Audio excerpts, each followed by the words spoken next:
Hello guys, আজ একটু সকাল সকাল উঠে পড়েছি, তো হোলি তার জন্য রেডি হতে চলো, রেডি হয়ে কথা হবে। ফাইনালি আমি রেডি হয়ে নিলাম। আমাকে কেমন লাগছে একটু কমেন্টে জানিও। তো আজকে হলুদ শাড়ি পরেছি, আমাদের মাঠে ওখানে বসন্তী উৎসব হবে, তো এর জন্য আমাদের মানে সব কাকি মা সবাই মিলে হলুদ শাড়ি পরে রেডি হয়ে নিলাম। চলো গিয়ে কথা হবে। তো ফাইনালি আমি চলে আসলাম, দেখো কি সুন্দর লাগছে, কিন্তু একটাই কথা, এত রোদ আর ভালো লাগছে না, মাথা যন্ত্রণা করছে।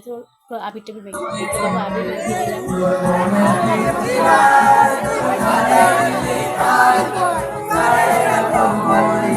তো সবাই মিলে একটু স্টাইল মিললাম। এই সময়টা আমার আরো ভালো লেগেছে, আবিরটা ছিটাচ্ছে আমার ব্যাপক লেগেছে এই সময়টা।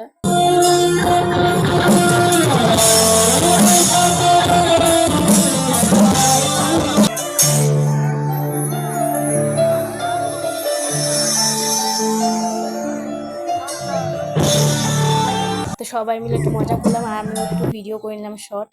তো এত রোদ আর ভালো লাগছে না, তো বাড়ির দিকে রওনা দেবো। তো ফাইনালি বাড়ির দিকে রওনা দিয়ে দিলাম। আমি পিছন ঘুরে ঘুরে তাকাচ্ছি, আমার মা কোথায় খুঁজেই পাচ্ছি না। তার মধ্যে দেখো সূর্যের তাপটা পুরো আমার মুখের কাছে, আর ভালো লাগছে না। চলো গিয়ে কথা হবে আবার। তো ফাইনালি চলে এসে স্নান টান করে বসলাম। এইটুকুনি ভিডিও। তোমাদের যদি ভালো লাগে থাকে লাইক কমেন্ট শেয়ার করে দিও।